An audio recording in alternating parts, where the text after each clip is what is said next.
ఉదయకాలపు వాక్య ధ్యానంకు మిమ్మల్ని ఆహ్వానిస్తున్నాం. ప్రార్థన. మమ్మల్ని మిక్కిలిగా ప్రేమిస్తున్న పరలోకపు తండ్రి, ఈ ప్రాతకాల సమయమున నీ వాక్యం కొరకు వచ్చి ఉన్నాం తండ్రి. ఈ ఉదయకాలమున నాతోనూ మాతోనూ మాట్లాడు. నీ వాక్కుల చేత మమ్మల్ని బలపరచుము. ఈ దినమెల్లా మేము నడవలసిన మార్గమును మాకు చూపించుమని నీ వాక్యము చేత బలపరిచి స్థిరపరచుమని యేసు పరిశుద్ధ నామమున అడిగి వేడుకుంటున్నాను పరమ తండ్రి. ఆమేన్. ఈ ఉదయకాలపు వాక్య భాగము యెషయా గ్రంథము 1వ అధ్యాయము 2వ వచనము మరియు 3వ వచనము చదువుకుందాం.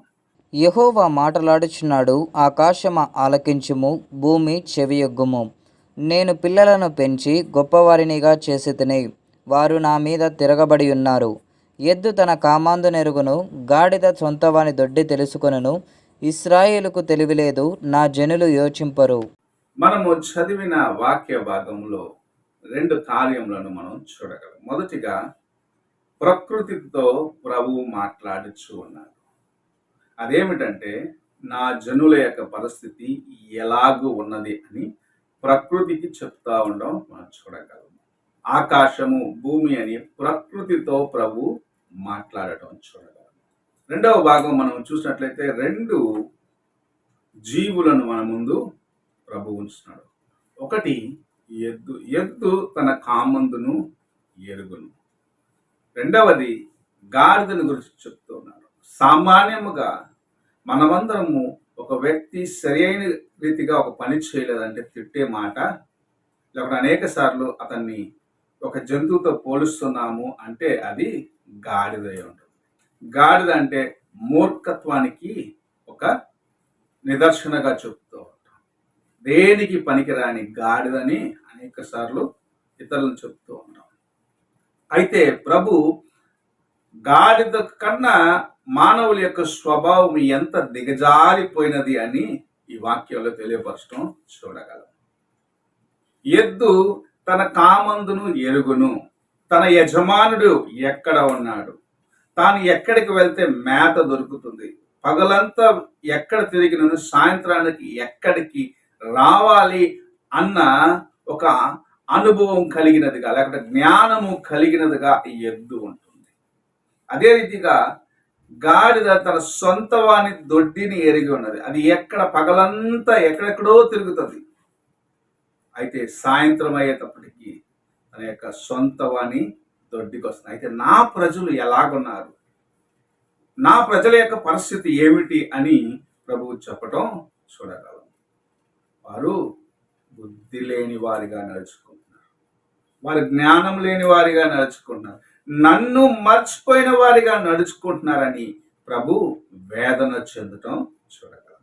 ఈ ఉదయకాలమున నీవు దేవుని ముందు ఎలాగున్నావు? ప్రభు ప్రకృతితో నిన్ను గురించి చెప్పేటప్పుడు, లేకపోతే నిన్ను గురించి తన యొక్క వేదనను చెప్పుకునే స్థితిలో ఉన్నావా? నిన్ను గురించి పోల్చినప్పుడు ఎద్దు గాడిద కన్నా నీవు, లేకపోతే అలాంటి జీవుల కన్నా నీ యొక్క హృదయ పరిస్థితి ఇంకా దిగజారిపోయినదా అని పరీక్షించుకోవాలి. ప్రభు నిన్ను ప్రేమించినాడు. నిన్ను ఆయన చేసినది తన హస్తములతో చేసినాడు. నేల మట్టిలో నుండి నిన్ను రూపించి నాసిక రంధ్రములో ఆదినము ఆదాముకు ఆయన శ్వాస ఇచ్చినాడు. కడవరి ఆదాము వరకు ఆ శ్వాస ఉంటుంది. దేవుని యొక్క జీవవాయువు కలిగిన నీవు, ఆయన ఇచ్చిన ఆ జీవమును పొందిన నీవు అంతము వరకు ఆయన ఎదుట నమ్మకముగా జీవించాలన్నది ప్రభు ఆశిస్తున్న కార్యం. నీవు ఆయన ప్రేమను మాత్రము పొందుకొని ఆయన దగ్గర మేళ్లను పొందుకున్న తర్వాత ఆయనను నిర్లక్ష్యపరిచినట్లయితే నిజముగా నీవు ఎంత దిగజారిపోయి ఉన్నావు అనేది ప్రభు ఈ వాక్యంలో నేర్పిస్తూ ఉన్నాడు. ఈ ఉదయ కాలమున ప్రభు నీతో మాట్లాడుచున్న కార్యం, నేను నా ప్రజలను ప్రేమించినాను, నా ప్రజలను ఎంతగా ప్రేమించినాను. వారు బానిసత్వంలో ఉన్నప్పుడు వారి కోసము అద్భుత కార్యములను చేసి వారిని చెరలో నుండి బయటకు తీసుకొచ్చినాను. వారి కోసం ఎర్ర సముద్రమును పాయలు చేసినాను. అరణ్యంలో నడిచి వస్తున్నప్పుడు వారికి ఆహారము అవసరమైనప్పుడు ఆహారం ఇచ్చినాను, నీటి అవసరత ఉన్నప్పుడు నీరు అనుగ్రహించినాను.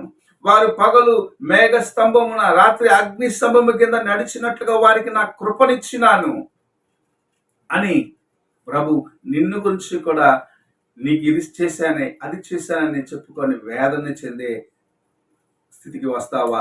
లేకుంటే ఆయన కార్యములను నీవు నీ జీవితంలో అనుభవించిన తర్వాత ఆయన కొరకు నమ్మకముగా జీవించి ఆయన్ను ఘనపరిచే వ్యక్తిగా ఉంటావా అని ప్రభువు నీ ముందు ప్రశ్నను ఉంచుతున్నారు.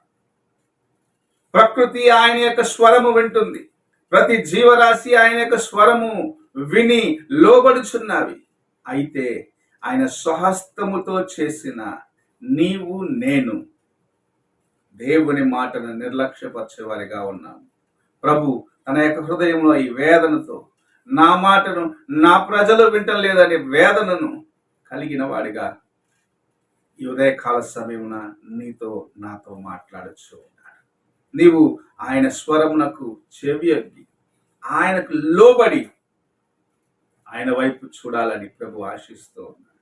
ఆయన నీకిచ్చిన ఆజ్ఞలను సంపూర్ణము చేసేదానికి నీవు ఆయన ముందు సమర్పించుకోవాలని ప్రభు ఆశిస్తూ నీతో మాట్లాడుచు ఉన్నాడు. నీ హృదయము దేవుని ఎదుట ఎలాగున్నది? పాపము చేత బండబారిన స్థితిలో ఉన్నట్లయితే దినము ప్రభు నిన్ను నీ హృదయాన్ని మార్చుకొని ఆయన యొద్దకు తిరిగి రమ్మని ఆహ్వానిస్తూ ఉన్నాడు.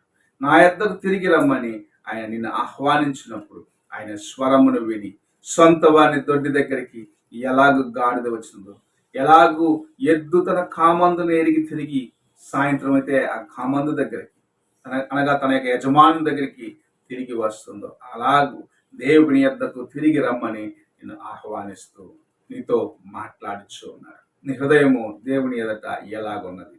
ఒక్కసారి నిన్ను నీవు పరీక్షించుకునే సమయం ఇది. ప్రార్థన చేసుకున్నాం.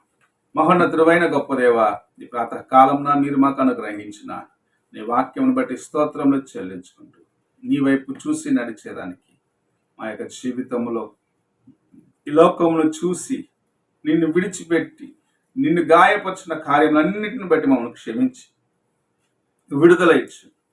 నీ వైపు చూసి తిరిగి దేవా నీ వద్దకు వచ్చే ఆ అనుభవం కలిగి ఉండేదానికి నాకును మాకును నాయన నీ కృపను నీ వాక్కుల చేత అనుగ్రహిస్తేందుకు వందనాలు చెల్లిస్తూ ఈ ఉదయకాల సమయమున మా హృదయాన్ని నాయన మరలా ఒక్కసారి నీ ముందు సమర్పించుకుంటుండగా నీ కృపతో నడిపించమని యేసు పరిశుద్ధ నామమున అడిగి వేడుకుంటున్నాను పరమ తండ్రి, ఆమేన్.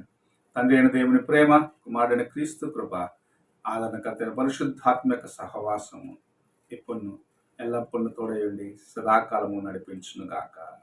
ఆమేన్.